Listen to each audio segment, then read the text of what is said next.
Hello everyone, we are from Group 9. We are here to present to you all about uniform rescue workers responding to disaster. First, I'm going to discuss to you the introduction of this one, which on this chapter aims to important understanding of the potential impact of disaster response on uniform first responder, including police officers and firefighters. This population deserves unique consideration as they are often asked to respond to disaster against the backdrop of an occupation that inherently place them at greater risk of trauma exposure. Both human-made and natural disasters such as the terrorist attack and hurricanes in 2005 can cause overwhelming destruction and the task coping resources of survivors and disaster responders. In this situation, we depend on first responders, like for example of police officer and firefighters, to take action and to aid those in needs. At times, these services are taken for granted without a great deal of consideration for the toll that such sacrifices can take on individual responder or the overall urgency. Although certain characteristics may cause first responder to their unique resilience, like for example selection and training, long hours and repeated exposure to potential traumatic stressors, in the context of disaster, place first responder at heightened risk for psychological distress, and it has been recognized for decades that disaster workers may experience a negative psychological effect following disaster response. And in 1977, Heffron observed stress reaction in helpers responding to a massive flood and attributed this reaction to the helpers being continually faced with the tragic reality of the disaster, encountering a deteriorating situation where they felt frustrated and unable to help, and the feeling of being continually emotionally drained. And the next one is about prevalence of post-traumatic distress and uniform force first responders.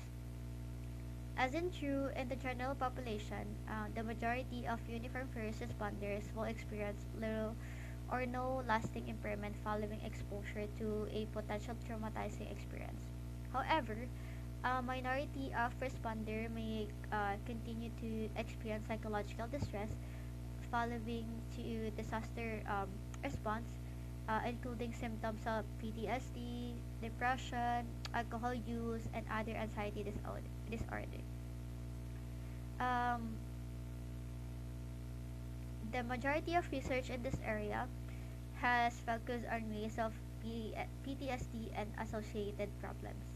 And most of the studies in this area has been cross-sectional studies serving for first responders following disaster response, and an understandable methodology given the ethical issues surrounding the study of disaster survivors and responders. Additional psychiatric reactions to disaster response. Trauma-exposed first responders are also at risk of developing other psychiatric symptoms and conditions such as depression, substance abuse, and other anxiety disorder. Duckworth, 1986.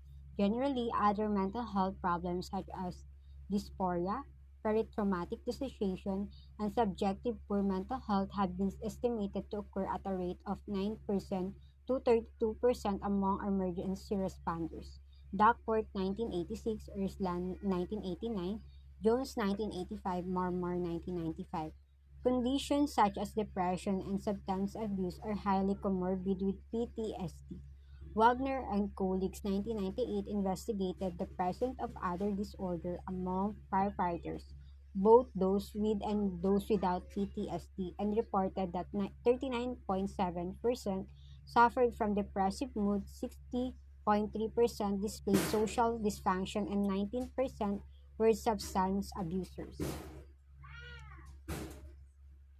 In the study of NYPD police officers, following September 11 exposure, in addition to increased PTSD symptoms, the officer shows a significant increase in general psychiatric symptoms, anxiety and depression, and significantly decreased quality of life, social adjustments, and support. and quality of sleep from before September 11, Marmar 2003. In addition to mental health symptoms, disaster related experiences can impact responders' health, quality of life, and functioning. Slotky and colleagues 2008 examined the use of healthcare by 1,468 police officers after an air disaster in Amsterdam that took place in 1992. In the study of NYPD police officers following September 11 exposure, in addition to increased PTSD symptoms, the officers showed a significant increase in general psychiatric symptoms, anxiety, depression, and significantly decreased quality of life, social adjustments and support, and quality of sleep from before September 11. Marmar 2003. In addition to mental health symptoms, disaster-related experiences can impact responders' health, quality of life, and functioning. Slatke and colleagues 2008 examined the use of healthcare by 1,468 police officers after an air disaster in Amsterdam that took place in 1992. Increased self-initiated rather than prescribed medication use may reflect the understandable reluctance of police officers to ask for assistance from medical professionals. 41% of the involved police officers with physical or psychological health complaints attributed this to the air disaster in Amsterdam, including its aftermath. Firefighters who had responded to the disaster also reported a significantly lower health-related quality of life, example, physical functioning, bodily pain, than those who did not respond. There are a variety of reasons why PTSD and other psychiatric illnesses rates differ between studies. Lower 306, Macaslin, Insight, Hayes reports of mental health symptoms or resilience in first responders can be attributed to a number of factors. Number one is strictness of screening procedure. Number two, underreporting of symptoms because of stigma and fear of how one may be judged as able to do his or her job. Perrin, 2007. Number three, uniqueness of the study sample. Example, Gabriel and colleagues, 2007, had studied an elite corps and police officer with extensive training in the handling of terrorist attacks. Number four, career selection. Number five, preparedness and training. Number six, fewer injuries incurred during the work. North, Tivas, Macmillan, PFEFF, Irvine, Spitznagel, 2002. Number seven, good management and organization. Example, encouraged to take a break if needed. Thompson, 1993. Number eight, post-disaster mental health interventions, education and debriefing. North, Tivas, Macmillan, PFEFF, Ibrahim, Spitznagel, 2002. Environmental factors such as civil disobedience, hostility, and aggression toward law enforcement, as in the case of Hurricane Katrina, CDC 2006, may contribute to report of higher level of symptoms, engagement in activities for which the responder has not been trained. CDC 2006, Marmart 1996. Symptom course. The traumatic stress symptoms experienced by rescue workers can be quite chronic in nature. One of the worst disasters to hit the Francisco Bay Area in decades was the 1989 Loma Prieta earthquake. This magnitude 7.1 earthquake wreaked havoc on buildings and roads and caused a major freeway collapse. Approximately 1 year following this tragedy, Marmar and colleagues 1996 surveyed responders to the 1880 freeway collapse and two other groups of first responders. Number one, emergency services personnel residing in the Bay Area but not deployed to the freeway collapse, and number two, responders residing in San Diego at the time of the earthquake. The groups were very similar with regards to demographic experience and level of current post-traumatic stress symptoms, 9%. However, the responder to the 1880 freeway collapse reported greater stress exposure, greater immediate death appraisal at the time of the incident, and more sick days. Additional studies have provided further evidence for the long lasting nature of such symptoms. In a 4 year longitudinal study of disaster workers responding to the explosion of a firework depot in the Netherlands in May 2000, Moran and colleagues 2007 found that the negative effects of disaster may last for years and that some effects may have delayed onset of a year or more after the event. Alexander Alexander 1993 surveyed body handler responding to an oil platform disaster. Most did not develop long-term psychiatric morbidity. Optimizing the work environment may mitigate the psychological risk to disaster-exposed responders. Indeed, symptoms of anxiety significantly declined at each point of time. The author emphasized the role of good organizational preparation and sensitive staff management in the mental health of the responders. Optimizing the work environment may mitigate the psychological risk to disaster-exposed responders. Lieberman 2002, McGowan 2007. Individual differences in risks and vulnerability for post-traumatic distress. Risk of stress reaction is higher among emergency responders than in general population. Screening and early intervention are vital to develop targeted interventions to understand the variables that predispose to rescue worker to developing mental health symptoms. Following exposure, we need to understand post-traumatic distress and addition to the factors listed earlier, there are a number of variables unique to emergency responder that influence the risk of experiencing distress related to disaster response. These include the type of exposure, degree of identification with the injured, of disease training and experience, and organizational factors. These findings and epidemiologic sample underscore observation from patient and military groups that many traumatized persons suffer from the subsyndromal form of PTSD.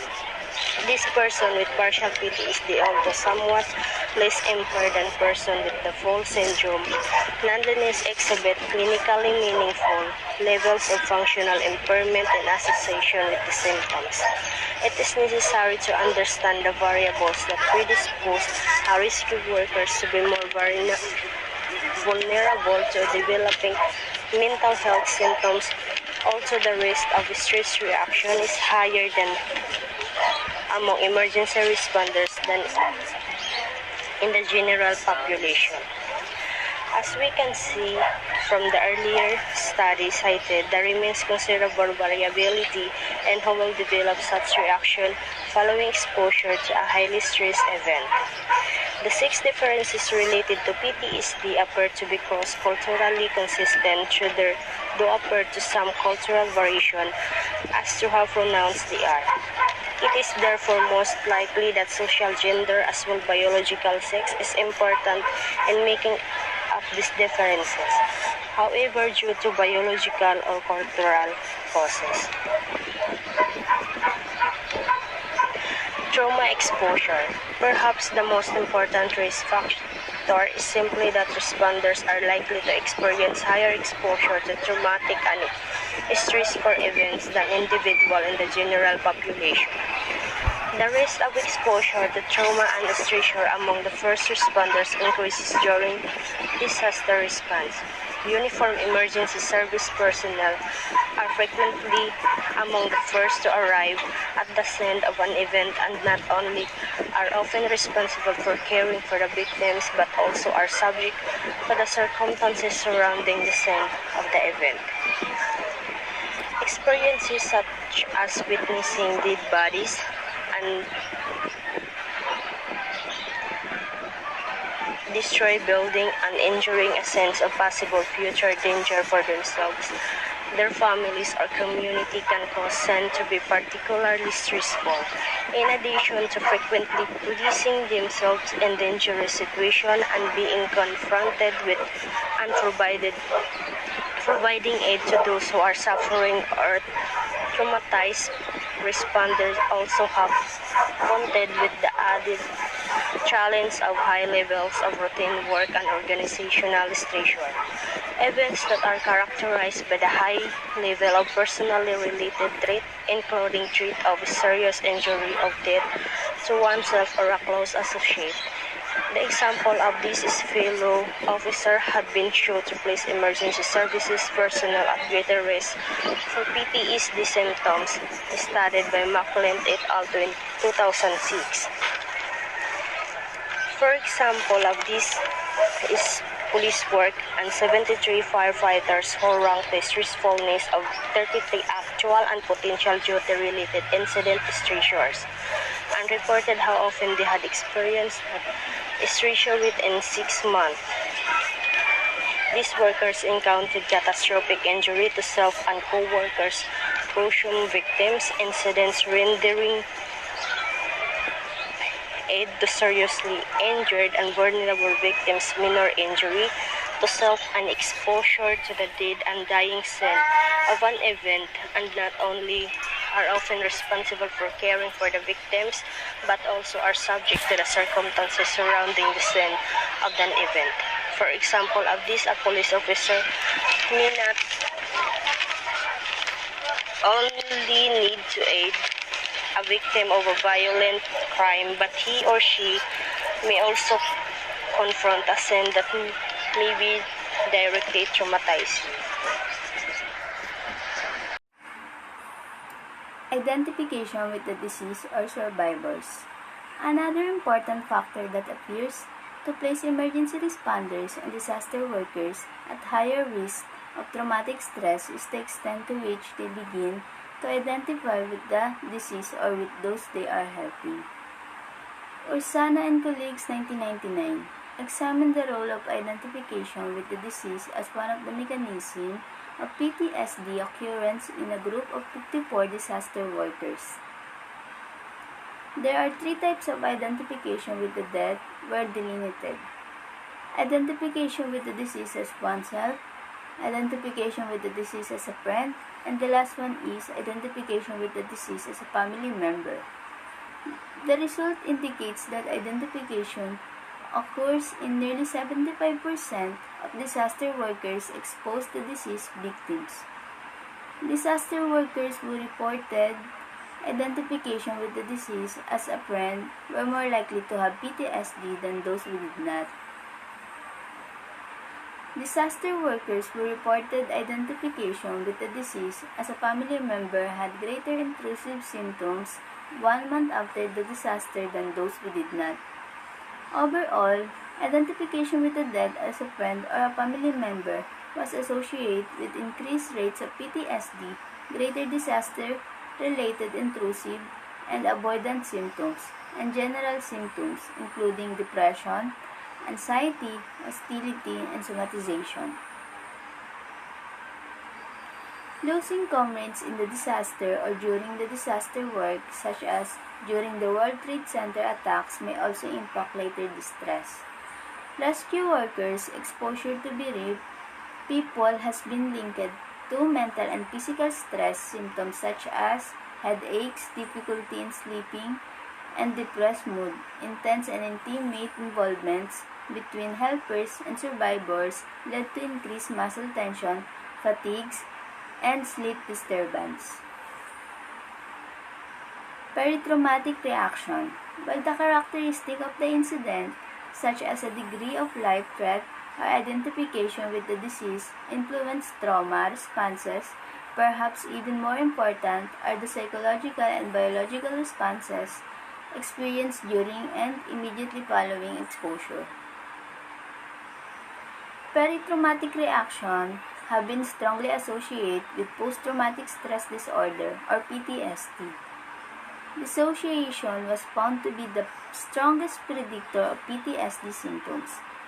Differences in reactions at the time of trauma exposure may help to explain why research fails to find a simple dose-response relationship between frequency and severity of stress or exposure. Greater panic-like reactions during exposure are associated with greater adrenergic activation, a biomarker of peritraumatic panic and dissociation persistence hyperarousal symptoms have been found to be predictive of chronic PTSD symptoms. Personal life events. Negative personal life change following on the heels of critical incident exposure can result in compounded levels of distress, possibly interfering with the recovery process for rescue workers, and in more chronic form of distress. Training and experience. The value of preparation for responding to disaster should not be underestimated. Adequate preparation for a stressful event can minimize the impact of the event and may even protect affected individuals from the development of traumatic stress symptoms. Indeed, the process of preparing for an event may be even more valuable than the actual content of a training program. For example, Haiti, 1989, surveyed military personnel who had been trained in airplane rescue maneuvers and had later responded to an airplane crash. The author reported that the personnel had perceived the training exercise as helpful event to thought the rescue maneuvers actually executed during the event different significantly from those learned and rehearsed during training. In other investigation, Lundin and Bodyguard 1993 examined the psychological impact of responding to an earthquake on 50 Swedish rescue workers. The rescue workers with more prior experience endured significantly greater feelings of having managed well than those who were less experienced, even though none of prior experience is specific to working with earthquake victims. Additional studies conducted with emergency responders provide further evidence that level of experience is an important factor in adjustment. Robinson and colleagues, 1997, examined the effects of duty-related stress on 100 police officers. Officers with 11 or fewer years of experience reported more PTSD and somatic complaint symptoms. In other sample of emergency service workers who responded to damage caused by the large-scale earthquake, less preparation for the task that they confront was predictive of greater stress approximately to 4 years after their responses. While prior experience and training may be helpful when confronting a new disaster situation, there is also evidence to suggest that longer duration of worker provides more opportunity for trauma exposure and in this way may contribute to greater psychological distress. Chang and colleagues, 2003, found longer job experience to be a significant predictor of post-traumatic symptoms among 84 firefighters who had responded to an earthquake in Taiwan.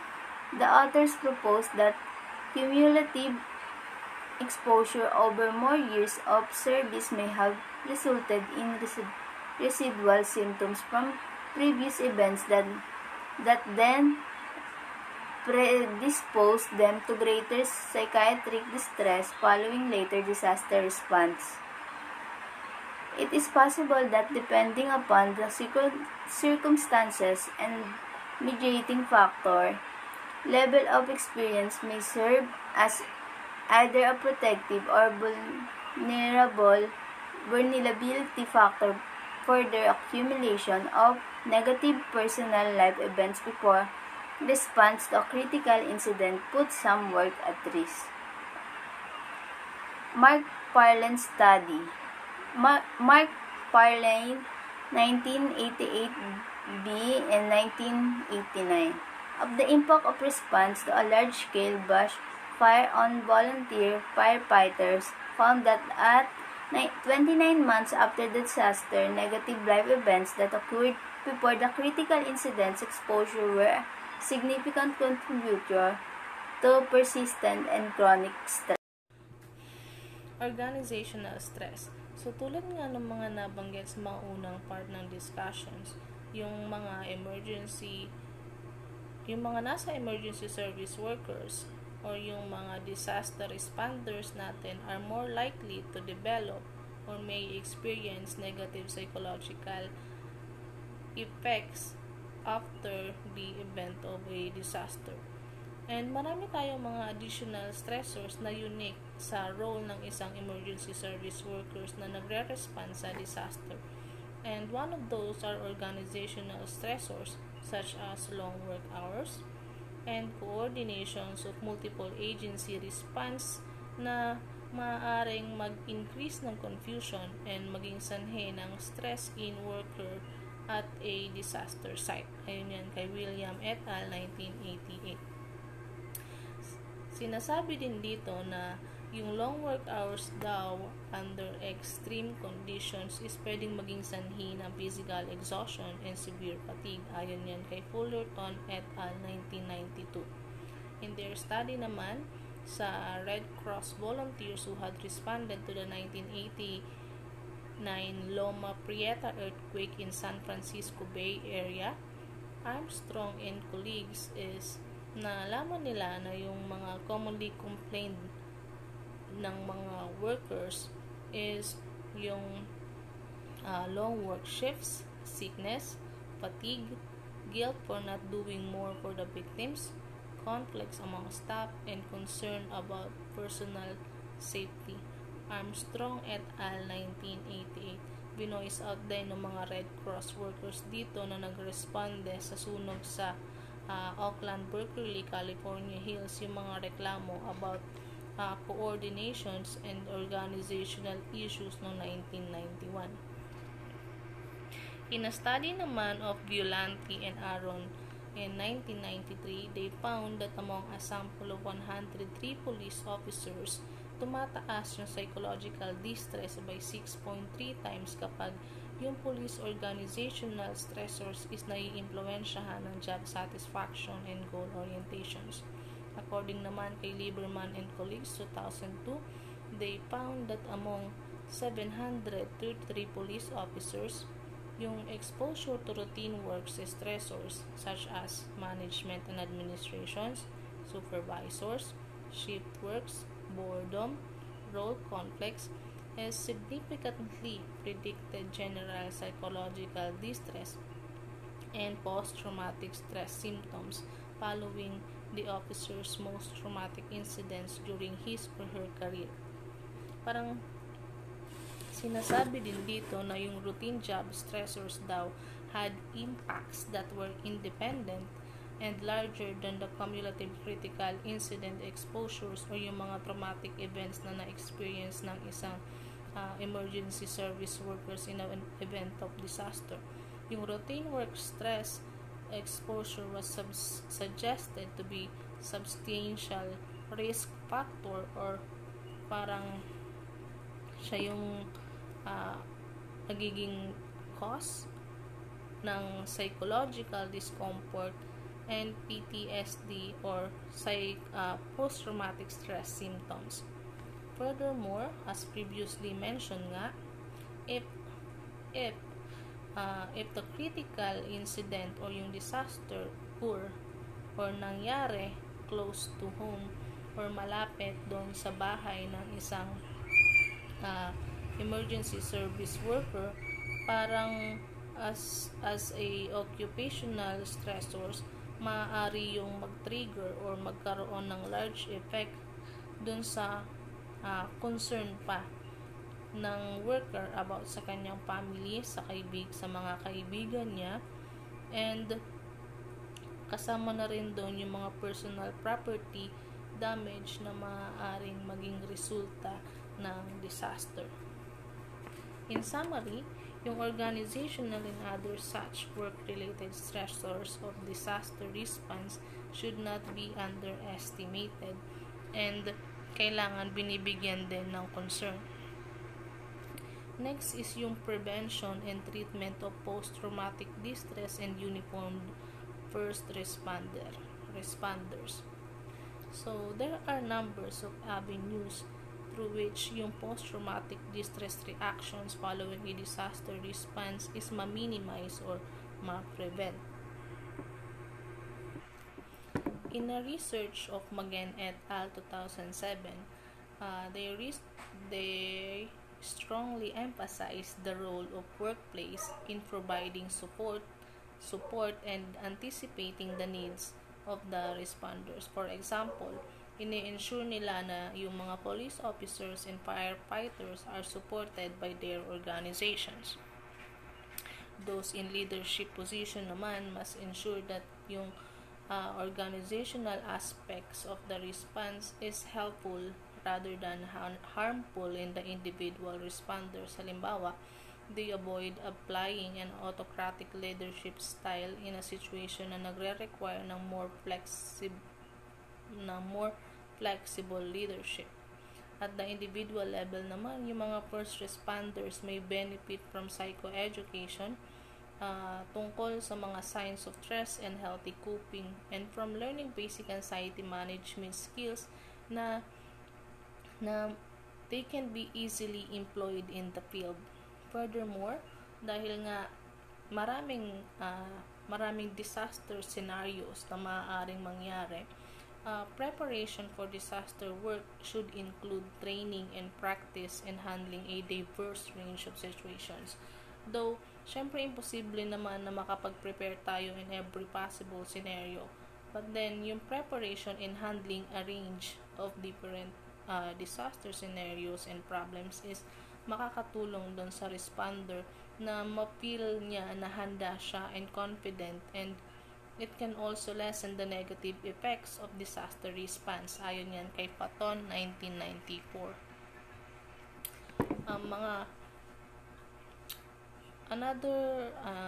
Another treatment is yung critical incident stress debriefing or the CISD. It is a treatment of choice para dun sa mga first respondents who had been exposed to a critical or traumatic stressors. CISD are frequently ginagawa siya in a group environment kung saan dinidiscuss ng participants yung mga nangyari and yung reaction niya sa nangyari or in the event of disaster. However, syempre after collecting all those data, napansin ng mga researcher na dun sa debriefing, nalaman din nila na ineffective siya. Ineffective siya in a way na may mga research na nagsasuggest that they may have caused worse symptomatology. Kasi magre-request ka ng detailed discussion of the trauma immediately after the event. Parang meron pa rin kasing sense of threat na present sa memory nung naka-experience nun, and he or she may not be fully consolidated, and maaari siyang mag-reinforce of sense of threat and danger na maaaring mag-increase ng fear conditioning and over-consolidation dun sa traumatic memory na meron siya. Recent studies also suggest na yung administration of propranolol, a centrally acting adrenaline blocking medicine that reduces anxiety at arousal. Immediately following traumatic exposure and for the subsequent 1 to 2 weeks may reduce the likelihood of developing PTSD symptoms. Ayun nga, so research suggests na yung giving o yung pagbibigay ng propranolol right after a stressful event and for the next 1 to 2 weeks is maaaring malesen niya yung risk of developing a PTSD symptoms, according yan kay Pittman et al. 2002 and Baiva et al. 2003. However, maraming tao ang nag-refuse sa medication and pharmacologic therapies in the midst of disaster kasi maaari siyang magkaroon ng stigma or damage cognitive and physical performance. In one of the first studies, DeFede and colleagues 2007 reported findings from a controlled clinical trial of cognitive behavioral therapy CBT for utility disaster workers and cleanup operations responding to the World Trade Center attacks. Sa study na to, yung mga participants were randomly assigned to a 12-week cognitive behavioral exposure treatment, N15, or a treatment as usual, TAU, and is equal to 16 condition. Yung mga participants na nakaka-receive ng CBT treatment is nagpakita ng significantly greater decline in PTSD symptoms with large effect sizes. So, yung mga findings na to is important in demonstrating the provisions or in providing such intervention in the aftermath of disaster. Pinapakita nito na it is both practical and beneficial or helpful dun sa mga nakakaranas nito. For the summary, uniformed first responders are both uniquely resilient by virtue of selection and training, and particularly vulnerable because of repeated exposure to clinical incident stressors in the context of a highly stressful work environment. Episodically, they face the additional risk of extreme events including large-scale natural and human-made disasters. Despite the challenges, only a minority of first responders develop PTSD and related emotional disorders, with overall rates of PTSD variable but higher in the weeks and months following the major traumatic events. Prevention strategies should aim to build long-term career resilience and include improved training procedures, inoculations to ecologically valid stressors, flexible training exercises that will result in skills that generalize across disaster response scenarios, team building for greater cohesion and support, leadership training emphasizing communication and collaboration, and institutional support for recognition and management of emotional problems. Thank you.